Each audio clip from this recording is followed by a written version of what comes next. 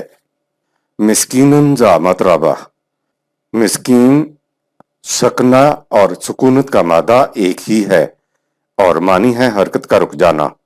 مٹی میں مٹی ہو جانے کے باوجود مزدور کو معاوضہ اتنا ملے جس سے اس کی زندگی کی معاشی گاڑی نہ چل سکتی ہو تو اس کو مسکینن ذا متربہ کہتے ہیں۔ نظام خداوندی کا فریضہ ہے کہ وہ ایسے افراد کی اس طرح معاونت کرے کہ ان کی معاشی زندگی کی گاڑی کا پہیہ دوبارہ چل پڑے۔ آیت نمبر 17۔ ثم كان من الذين آمنوا وتواصوا بالصبر وتواصوا بالمرحمة۔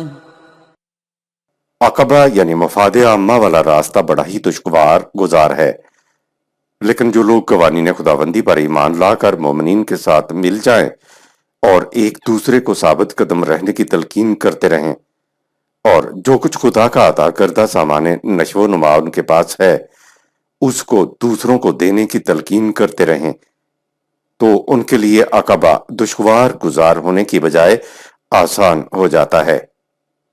تواصی بالصبر کا مفہوم، جماعت مومنین کا ہر فرد تکالیف اور مخالفتوں سے گھبرانے کی بجائے ایک دوسرے کی ڈھارس بند آتا ہے کہ بھئی گھبرانا مت، ایک دن یہ تکالیف ختم ہو جائیں گی۔ اپنے قدموں کو مضبوط رکھنا اور ایک دوسرے کا ہاتھ پکڑ کے رکھنا۔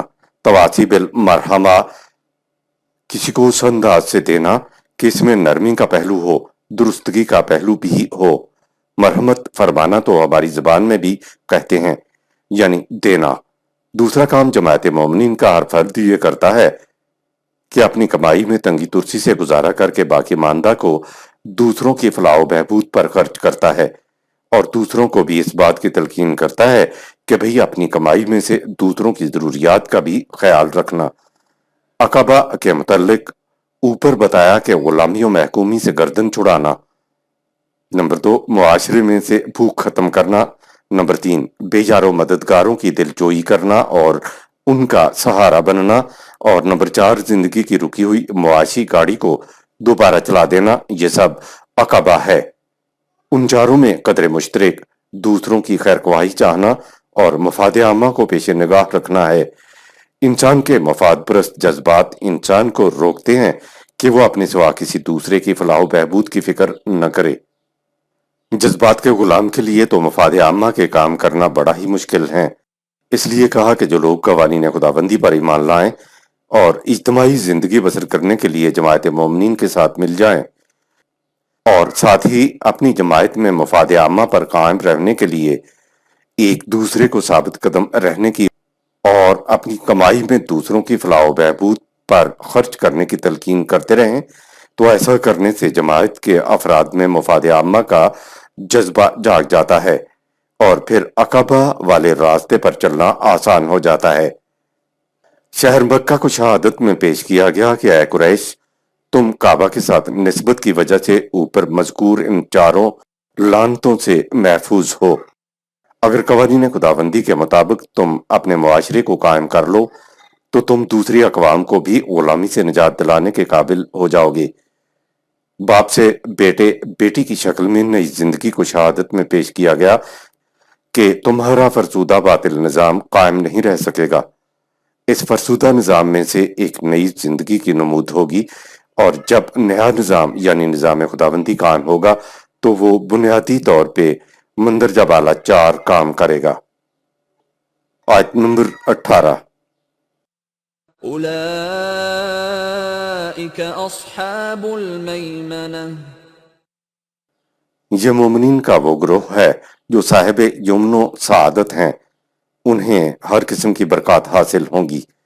اصحاب المیمنہ صاحب یمن و سعادت لوگ جن کو ہر قسم کی برکات حاصل ہوں اور جن کو دنیا میں خوشبخت کہا جا سکتا ہو۔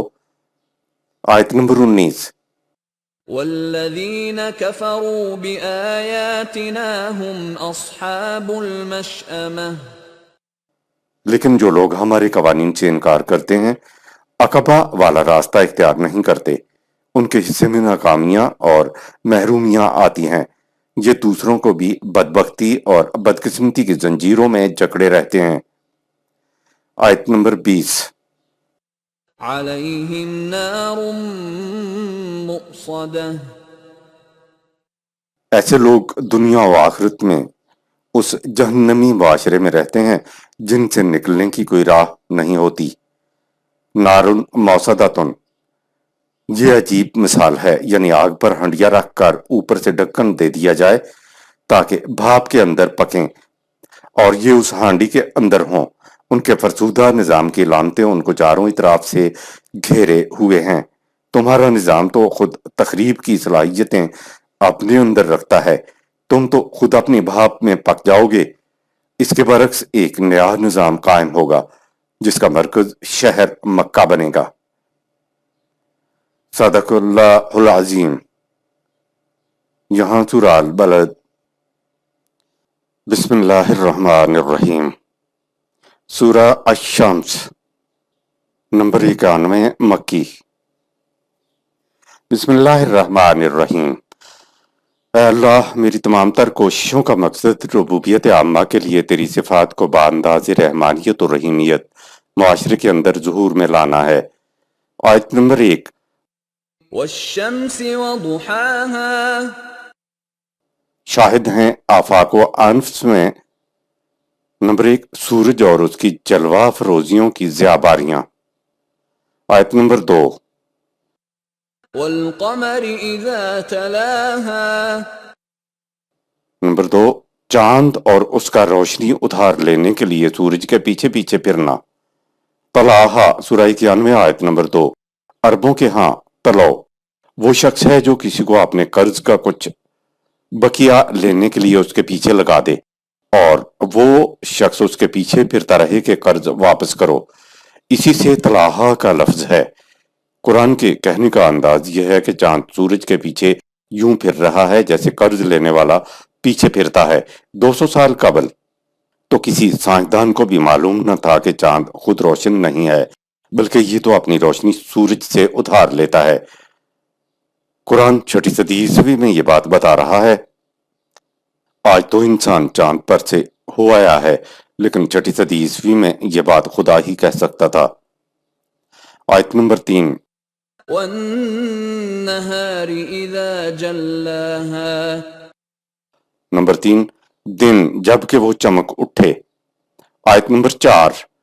واللیل اذا یغشاها، نمبر 4، رات جب کہ اس کی تاریکی ہر شے کو ڈھانپ لیتی ہے۔ آیت نمبر 5۔ والسماء وما بناها، نمبر 5، فضا کی بلندیوں میں اجرام فلکی اور ان کے بنانے کا انداز۔ بناہا اس لفظ میں کسی شے کو بلندیوں کی طرف لے جا کر بنانے کے معنی ہوتے ہیں۔ آیت نمبر 6۔ والارض وما طحاها، نمبر 5، زمین کا گول ہونے کے باوجود اس کا اس طرح پھیلا ہوا اور کشادہ ہونا۔ آیت نمبر 7۔ ونفس وما سواها، نمبر 7، انسانی ذات اور اس کے اندر رکھی گئی قابیدہ خصوصیات جن کی نشو و نما سے یہ ایک متوازن اور متناسب شخصیت بن سکتی ہے۔ مظاہر فطرت شاہد ہیں کہ قوانین خداوندی کے تابع رہ کر انسان اپنی ذات میں توازن قائم کر سکتا ہے۔ اوپر 7 شہادتوں میں سے 6 کائنات سے متعلق ہیں اور 7ویں شہادت انسان کی اپنی دنیا سے متعلق ہے۔ تمام مظاہر فطرت کو شہادت میں پیش کرنے کے بعد قرآن خارجی کائنات سے نیچے اتر کر خود انسانی ذات پر آ گیا۔ مظاہر کائنات اس بات پر شاہد ہیں کہ کائنات کا سارا نظام تناسب اور توازن پہ چل رہا ہے۔ اگر اجرام فلکی میں سے کسی ایک کی رفتار میں کسی ایک کی بھی شعاعی توانائی ریڈیشن میں کسی ایک کی کشش ثقل کے توازن میں کروڑویں حصے کا بھی فرق آ جائے تو یہ سارا سلسلہ کائنات ٹکرا کر ایک ہی لمحے میں پاش پاش ہو جائے گا۔